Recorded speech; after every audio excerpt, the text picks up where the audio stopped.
We still have a couple weeks left until the tax deadline, and while many of us are hoping for some cash back, we're not the only ones. Also hoping for some cash are scammers, and they're looking for our cash. With more on what to watch out for this time of year, tech expert Carmi Levy joins us now. And Carmi, our first scam takes a bit of effort because it has some social engineering involved. Yeah, you get a text message or an email or even a direct message in social media. They're increasingly using those as well. And it'll have, it seems like an urgent message. We've got a payment for you, or the urgent, you owe us money. There's a problem. Click here to contact us. And of course, to make it look even more legitimate, they might have some personal information on you. They got your name. They'll include your date of birth. They might even include your social insurance number, data they've sort of gotten from other sources. So it looks like it's from them. And of course, as soon as you click on that message, you're in trouble. You might be infected by ransomware. You might be taken to a website that you probably shouldn't go to. They might steal additional information. So, what you really want to do is you want to make sure that you back out of that. In other words, the CRA is never going to reach out and say, hey, there's a problem. They're not going to email it to you. They're not going to text it to you. They're certainly not going to reach out to you on X or on TikTok or Facebook.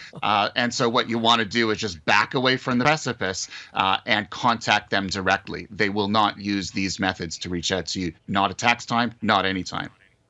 No, but people fall for it, though, because it looks so real. So how do we know? How do we foolproof this? You foolproof it by validating. In other words, assume when anyone messages you that they are not legit. They have to prove to you that they are who they say they are. We assume that just because we got a text message that says it's from the CRA, that it is the CRA. We have to stop ourselves from. We have to not be so Canadian and so believing. And so what I suggest to people to do is get off of your phone. In other words, if you're on a touch screen device like your smartphone or your tablet, wait until you get to your computer, your desktop or your laptop, and then use the hover method. So take the mouse pointer, move it over the email address where they say they're coming from, move it over the link that they're asking you to click, and it will pop up and you'll be able to see where it's from. You'll see that it's definitely not from the CRA. In many cases, the email address, they'll use a Hotmail address or a Gmail address. Pretty sure the government isn't using these platforms to reach out to us.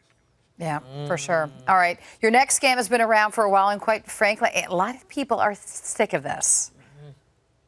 Yeah, the phone. It is still a thing, and you'll get a call, and they'll claim that they're from the CRA, and it looks and sounds and feels exactly like it did when they were emailing and texting you. We have a payment for you. You owe us. If you don't, there's a warrant for your arrest, whatever it is.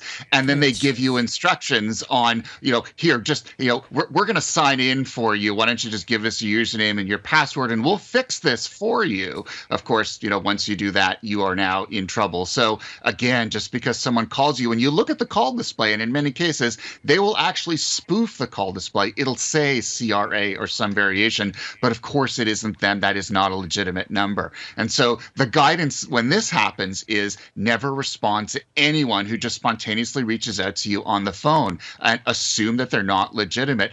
End the phone call. Contact the CRA directly. And I've received these calls, and I will call them, and I'll also check my accounts, because we should all have a CRA account. Go online and make sure you'll see, oh, there is no warrant out for my arrest. There is no unusual activity. I guess I'm okay. Wow. So your last scam has to do with the actual CRA website.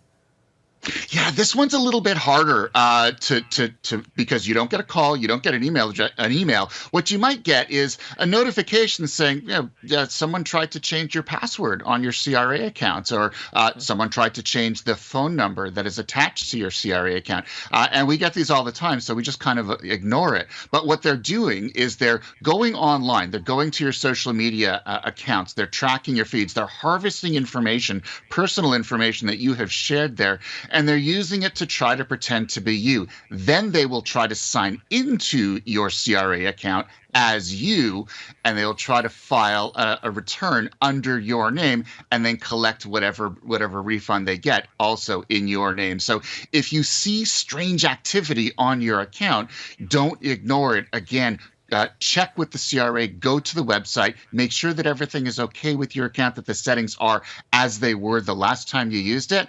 And if they aren't, then get on with a CRA agent and have them do an assessment of your account. You'll also want to make sure that all of the security features that the CRA makes available to us to use on our accounts, like two-factor authentication, are turned on the account. If they aren't, you want to do a bit of a security checkup and make sure that everything is activated so that you're maximally protected.